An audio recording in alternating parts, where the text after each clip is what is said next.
Have you ever seen the sky suddenly ripple like an invisible ocean? Curtains of green, violet, and red, drifting and folding as if the night itself were alive. That shimmering display is what we call the Northern Lights. And today, we're going to explore exactly what they are, how they form, and why they move the way they do. The Northern Lights are one of Earth's most incredible natural shows, but the story behind them starts far away, on the Sun. The Sun constantly releases streams of charged particles into space. Every so often, it sends out even stronger bursts during events like solar flares. When these particles reach Earth, they run into our planet's magnetic field. Instead of hitting us directly, the magnetic field guides them toward the North and South poles. As those particles spiral down into our atmosphere, they collide with the atoms that make up the air we breathe.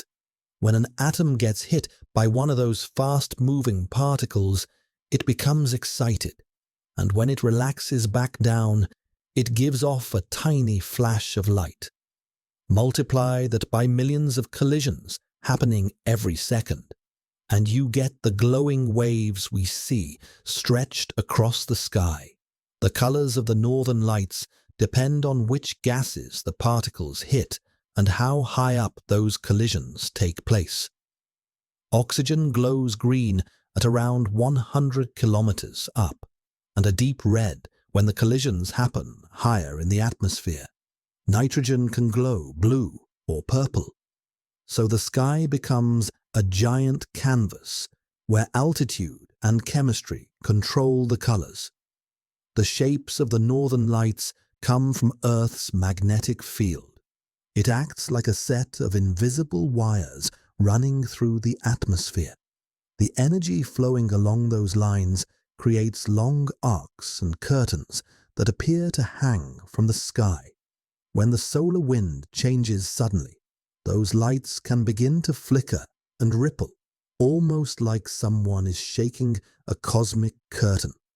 If you want to see the Northern Lights yourself, the best places are usually far north areas like northern Norway, Iceland, Alaska, or northern Canada. Sit right under what's called the auroral oval, the region where the lights most often appear. The best time of year is during winter, when the nights are long and the sky stays dark.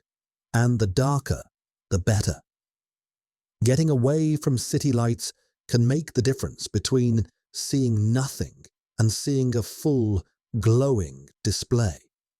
There's also a southern version called the Southern Lights. They work exactly the same way, but you'd need to be in places like southern New Zealand, Tasmania, or Antarctica to see them. Here's a quick way to imagine what's happening during an aurora. Think of the air high above you as a field of tiny lanterns. When the sun sends out a burst of energy, it's like someone walking through that field and tapping each lantern one by one, making them light up. The lights don't start at random. They follow those magnetic pathways, creating the shapes and motions we see. Sometimes the Northern Lights become especially intense.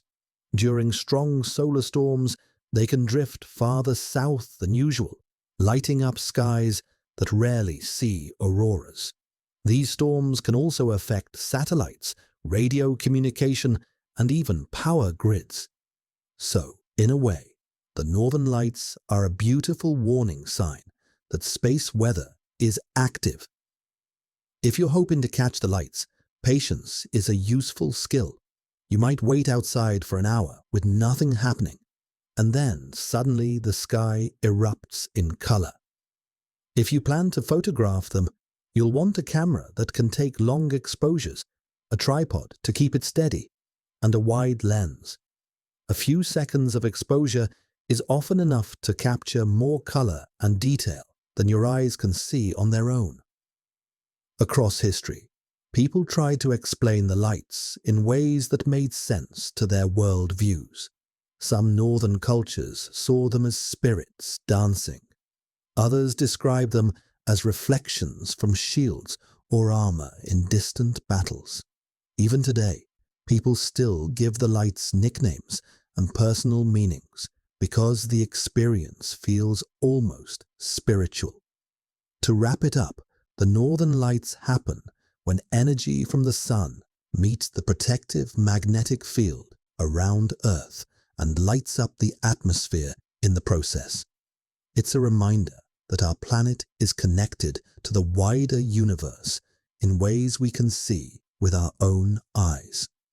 The next time you look up at a glowing green sky, you'll know you're watching a cosmic conversation between Earth and the sun.